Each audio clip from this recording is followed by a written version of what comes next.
foremost representatives of that tradition here in the United States is Venerable Yifa, who is a Taiwanese Buddhist nun who's originally studied philosophy for law, for PhD, and decided to renounce the world to become a nun. And she has written several books in English, and she is the leader of a project called the Woodenfish Project, which brings Americans to Taiwan every year to live a kind of monastic life, training in the teachings and practice of Buddhism. So, without any further ado, I introduce to you Venerable Yifa.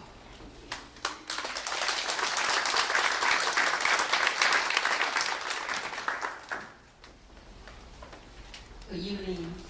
Thank you to have me here. It's a great honor.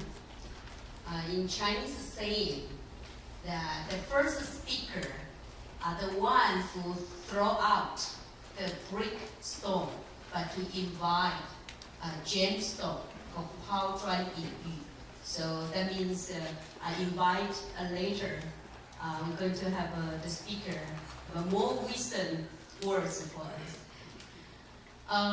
Thank you. You introduced me, and also the Woodenfish Project.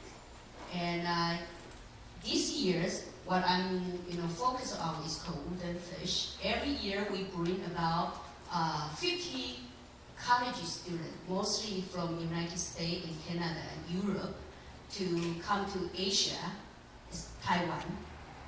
My monastery, the monastery I joined is called Buddha's Light Mountain.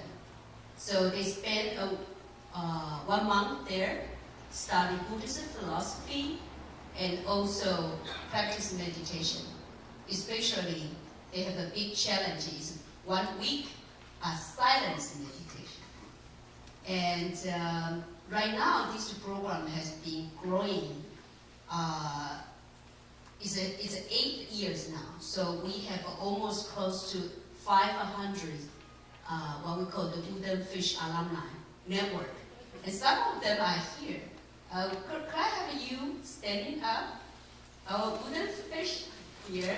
We have a 6 here. Thank you. Wonderful. And I'd like to share with you that the people choose to come to Asia and to practice Buddhism. Mostly they're kind of with a very free spirit, and also have a strong sense of social justice, I think. Because some of them, right now, like Michael is working for anti-hunger, and Antoine here is working for environmental issue, and some of them are graduate students here.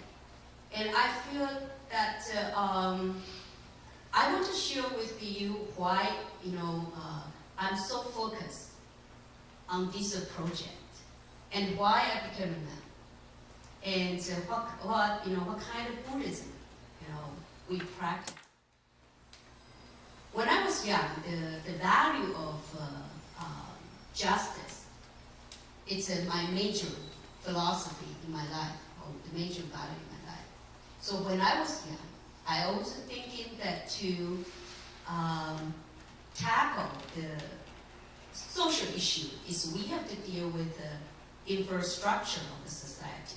To deal with that is to become a politician. So when I was young, I also want to become a politician. And the way to go to become a politician is go to become a lawyer. It looks like a lot of people are doing that.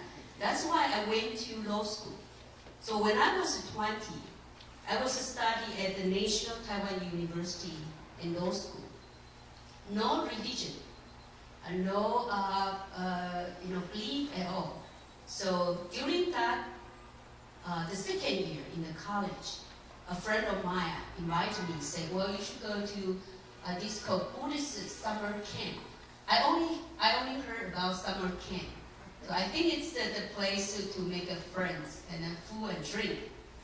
But when I went up there, and amazingly, I have the experience of transformation. And I think that most of you here have shared with the Buddhist wisdom. I don't have to go the detail. But because that, the experience of a transformation in my life, and I feel like it's worthy for me to conduct the same program to our generation. Because when I was in 13 years old, only thing I'm thinking about is the purpose of life. What is the meaning of existence?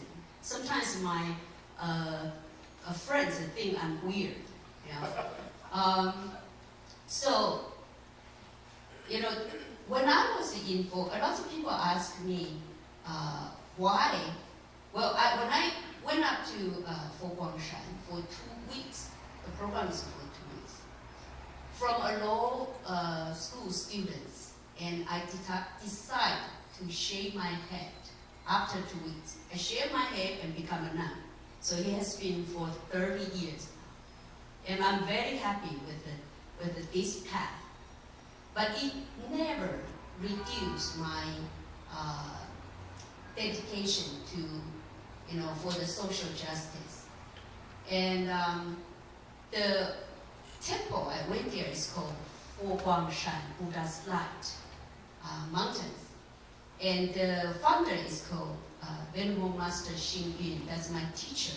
He advocated Buddhism is called Humanistic Buddhism, from along the line with Master Tai Xu and Yin Shun, and also it's kind of major practice, the idea in Taiwan. Why I choose to become a nun? Because at that time I think that I can just become a Buddhist. I don't have to join the order. I can become a Buddhist lawyer. But then, at that time, Master Xing Yun, 30 years ago in Taiwan, the people view Buddhism is something like a backward, not for young people, and the superstitions. So we always, for even myself, I think that, to go to the temple is always, just older for a grandmom and grandpa. But when I was there, Master Xing Yun, he told us, he said, I need young people and well-educated people. So at that time I was 20 and I was in the college. I said, who will be? It's me. So then I just decided to join. And so fortunately, after that, the master sent me to United States for advanced education. And I'm so, grateful for that. And that's also to conduct this Woodenfish program is the way I pay back, for what I have received.